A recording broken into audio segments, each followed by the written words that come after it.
My best friend just proposed to me out of nowhere, and now he's accusing me of leading him on after I harshly rejected him because I honestly thought he was joking. So Jordan, 24M, and I, 25F, met in university 2 years ago. We both started at the same time, and because of our ages we were both considered mature students. So we quickly became firm friends as we shared a dorm, and we'd joke around together about us being old enough to be considered mature in our early 20s. We weren't on the same course, but given we lived together, we would hang out pretty much all the time whenever we didn't have a lecture.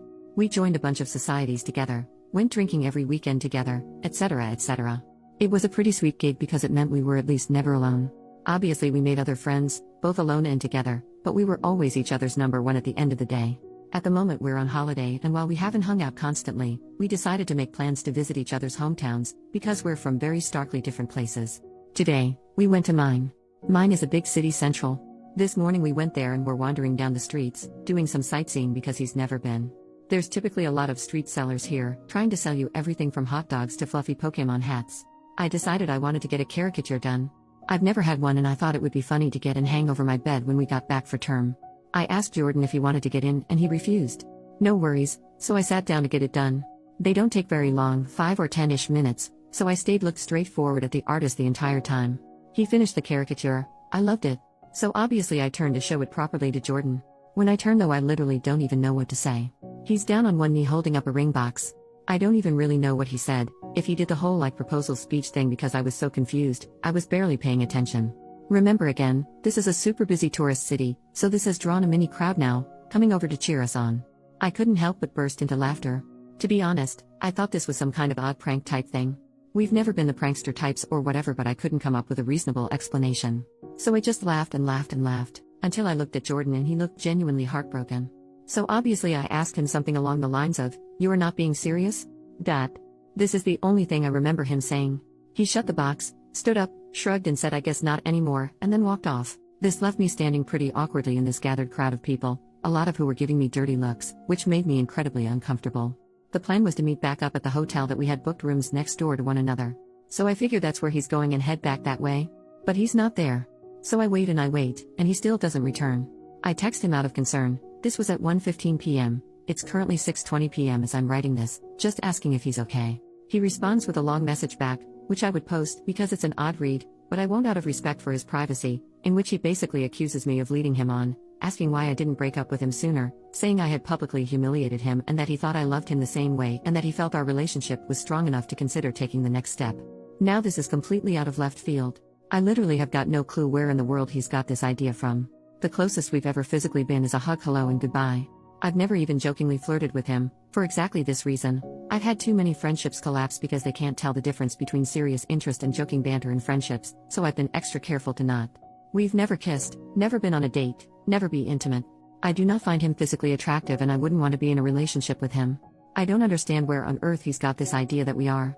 This isn't something he's ever brought up before this, and I'm genuinely bewildered.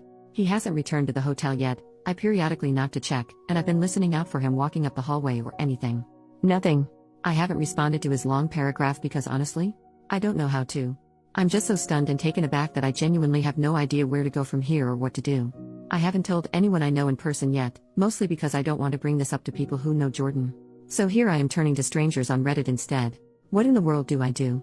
Update, the next day. Hey, I'm not dead. I'm back at my parents' house at the moment and I'll be staying here until school picks back up and a bit instead of traveling around. It's nice to be home anyways. Jordan did in fact not come back to the hotel. I stayed up until 1 a.m. before falling asleep and he didn't return. When I woke up the next day, the hotel staff let me know he had checked himself out at about 6 a.m.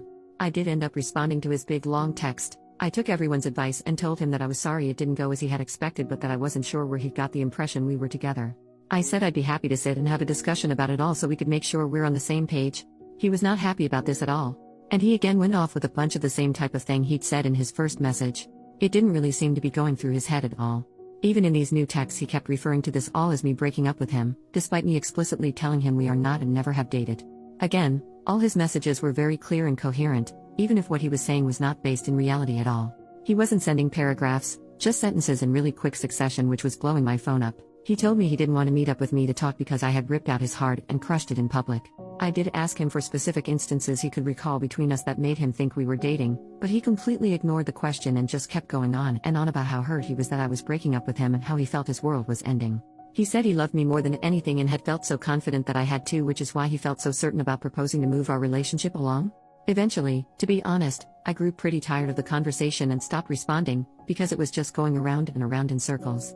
Me asking where he got this idea, him ignoring this and telling me how hurt he is I'm breaking up with him over this, etc. etc. He went on and on saying he thought it would be a ring I like, because it was my favorite gem, ruby, instead of diamond. It's got me wondering how much he actually spent on this damn thing. I didn't look very clearly at the ring, so I couldn't tell if it was something super expensive or not, and that he had been working up the courage to do so for a while and figured doing it when I was at home would make it more special. For a while, he was just talking to himself in my texts, because I wasn't responding anymore. When I checked back about 20 minutes later, I had something like 60 messages from him. Granted, they were all one sentences. At the very end he apologized and told me that it didn't matter anyway because I wouldn't see him around anymore. Obviously I was concerned, so I asked for clarification. He said that he was going to drop out of university and go back home because he couldn't deal with the shame. That's where our conversation ended. I didn't really know what to respond to that. As it stands now, I don't really know where Jordan is. I didn't ask him, which is my bad. I'm not sure if or when we will talk again. I'm sorry, this is quite a boring update. Unfortunately, I can't excite everyone with a whole and then he turned up at my door, and then he sent me flowers, or whatever. It feels a lot is unanswered. I still don't know where he got the idea we were dating from, he hasn't explained that. So I'm sorry I can't give everyone that answer. I haven't reached out to his family yet. I did consider it, but if he's not having a mental health crisis, I don't really want to involve them unnecessarily. Edit to update further, so adding on, a lot of people said I should ask our mutual friends if he's ever brought this up before. Ever suggested we were dating, etc. All of the people I've asked, granted it was only 5, said that they've not got a clue and he's never mentioned it before now. I don't know then if this is something that he's newly started thinking, if it's been something long-term, etc. Either way, in addition I've also screenshotted all of his texts, etc., just in case. Reading back on them not with a slightly less confused mindset, they read pretty manic. Still haven't heard back from his mum just yet. Second update, hey, it's me again. Still doing okay and hoping this will be the last update I need to make. Granted, I thought the last one would be the last. I did say I wasn't going to make another update unless something significant happened. That's why it's been a week, so I'm sorry for the silence. Following my update post, Jordan's mum did message me back on Facebook that same day. We had a chat for a little while. She's a really nice lady. She agreed though that this was incredibly out of character for Jordan, and in fact, she mentioned a few other things that she had noticed as being off about him in the last few weeks. Nothing crazy, just things here and there she'd never known him to do or say. I spoke with her at length about Jordan's mental health and potential psychosis, and she told me that there is a history of mental illness on his dad's side, including a paternal uncle unaliving himself, but that she doesn't know all that much about it because they've not spoken to one another in quite a long while. Our conversation lasted about an hour. I showed her Jordan's texts and she agreed that they sounded quite manic, regardless of how coherent they were. A lot of people also asked if he had told our mutual friends and acquaintances that we were dating. I did message our mutual friends, our dorm mates, etc., and they all basically said they've got no idea what I'm talking about. So it seems he's just been sort of having these thoughts by himself without expressing them. I don't know how to get in contact with his close friends that we don't share, so I can't really ask them. Anyway, for a few days, that was it. Until yesterday evening anyway, which is where the big and positive depending on how you see it update comes. I got word from Jordan's mum that he had been detained under Section 136 by the police. For anyone not from the UK or who, like me, doesn't know what that is, from what I can tell it basically means he was suffering from an obvious mental health disorder in public, with their behavior concerning enough that they're a danger to themselves or to others, and police think they need immediate and urgent care before he goes and murders a healthcare CEO. Kidding, bad joke by Reddit Rave. What I know from here is pretty minimal. I'm not sure where he was taken to, but his mum said that he would be there for the day while they perform a mental health assessment, so I assume that's what they're doing today. She said that essentially he had been out in the streets yelling about things, she didn't specify what, and intimidating other people on the street. He was throwing things around and generally just causing a lot of issue. Police got called because people thought that he was drunk. They established he wasn't, not sure if that's just from how he was acting, breathalyzer, etc. I honestly don't really know how it works, and that's all I know. His mum and I again had a chat and we sort of assumed that mental health and psychosis is likely right. The rejection of the proposal probably set him into a spiral of getting worse in the last few days, bringing us to where we are right now. I do feel pretty awful about that. I'm doing my best not to blame myself, but it's hard not to feel like I caused it. Either way, he is currently with police and mental health professionals, etc., likely being assessed. I don't know how the system works, so I'm not sure what will happen beyond this point. If someone with more knowledge wants to chime in, please do. I'm hopeful though that this will mean Jordan will be able to get some help for whatever it is he is currently dealing with.